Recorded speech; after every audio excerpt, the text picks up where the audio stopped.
So Tesla reported their earnings, and I wanted to get into what that means for stockholders and to talk about the Tesla vehicles and to go into whether or not we should be investing in Tesla, what's going to be happening long term for the company, what I think about all these different factors regarding Tesla, and what you guys could do, today if you really want to do something.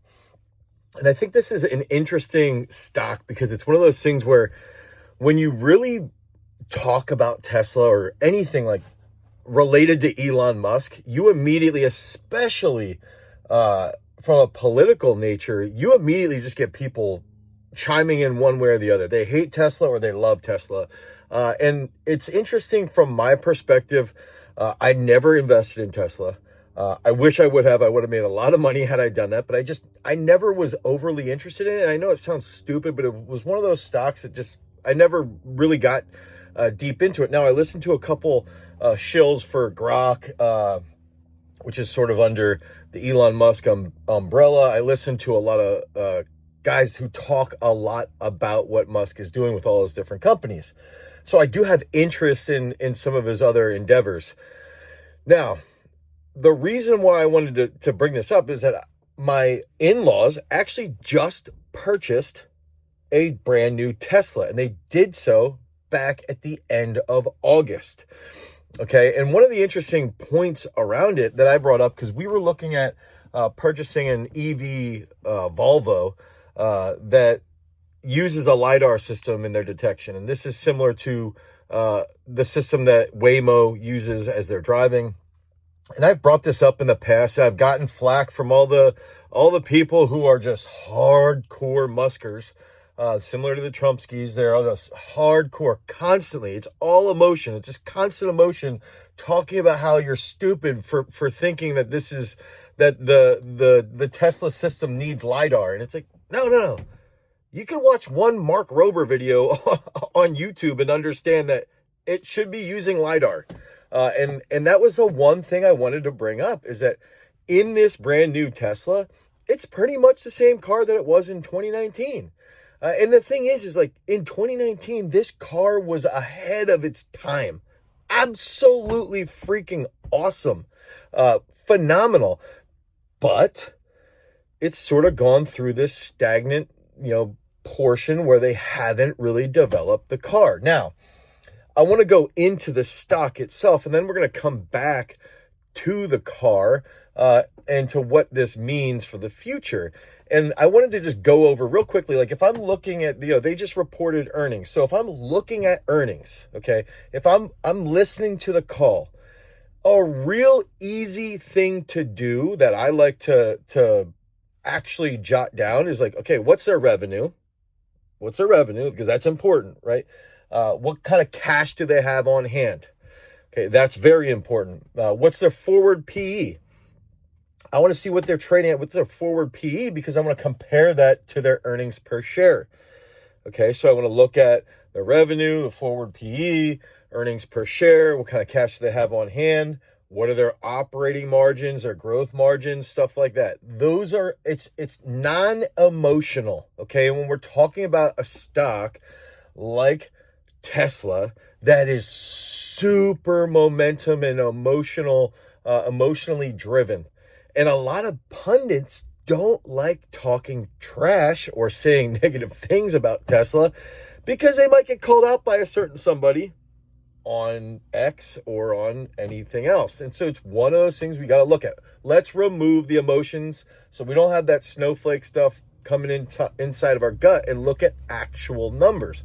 So when we're looking at revenue growth, okay, revenue growth was 12% in quarter three. Okay, so it grew. We saw a lot of people talking about increased deliveries. We saw vehicles they're actually selling more. So revenue went up 12%. Now, when we're looking at what I talked about earlier was the forward PE, and we're comparing this.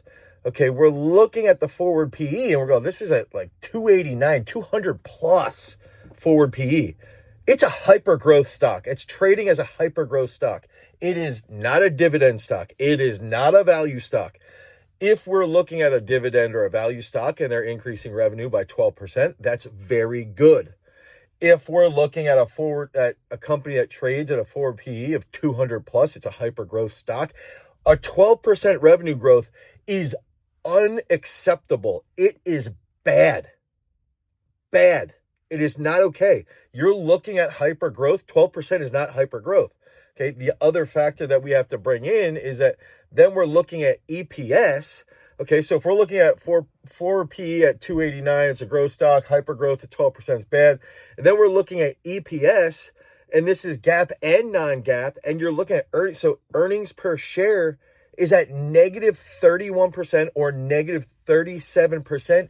That is bad. It is not good. Okay. So you're looking at earnings per share dropping 31 to 37% in a quarter when they actually had more deliveries. That's not good.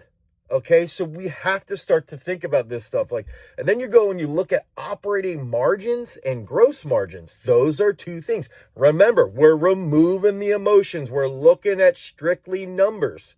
So you're looking at operating margins are at 5.8%, down from a year ago at 10.8%. Down at 5.8 from 10.8 in a year. So we should be seeing operating margins, gross margins. They should be increasing minimally, ideally over time. If it's the same products, and going back to the vehicle, it's pretty much the same car as it was in 19. Ideally, they would decrease a little bit if actual sales and deliveries are up. Okay, so operating margins being down that much is pretty freaking bad. Okay, and then you're going and you're looking at it, you go, okay, well, it is profitable. There is a little bit of revenue growth, so that prevents it from getting that F rating for sure, 100%. And they do have some cash on hand. Okay, so that's positive. That's a positive. So for all you guys out there that are triggered, and you're probably commenting right now, instead of listening to the numbers and you're just talking about emotions, you do have some revenue and you do have some profit, right? And they do have some cash on hand. But a lot of the profitability and a lot of the growth it showed was borrowed from the future, because a lot of people like my in-laws purchased the vehicle because of the credits, the tax credits that they could get to keep the vehicle cheaper. Now those tax credits do not exist. So we're looking at an automobile company. We know it costs more to build these vehicles because of tariffs, because of costs of goods and all these other things. We know their margins are down. We know that sales were up for a quarter, but they're only up for a quarter because of the tax credit surge. Okay. We see an earnings per share that is horrific. And then we see the revenue growth at a 12% rate, but that's because of the tax credits. This is not looking good. We are in a situation where, yes, right now, it's a D or a C, probably a D because it's not average. It's pretty bad. I would not, if this was me. Now, remember, I've never invested in Tesla, and I've been, if you think about it, I would not touch this. I would get out, or I would not touch it at all, because it does not look good. Do I think that they could turn it around? 100%. But right now, it's not appearing that way.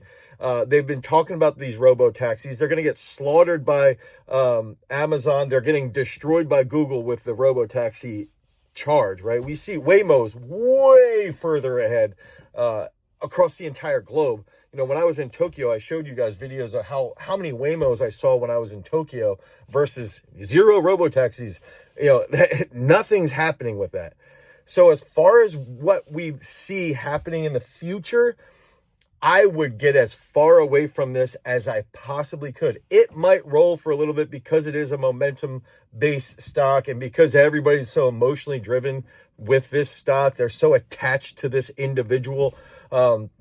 And it's just sort of mind-blowing if you negatively talk about it. It's like, dude, the numbers show it sucks. Okay, there's literally no arguing the numbers. They suck. Okay, so I think there's some things we got to be aware of. it's going to drop off.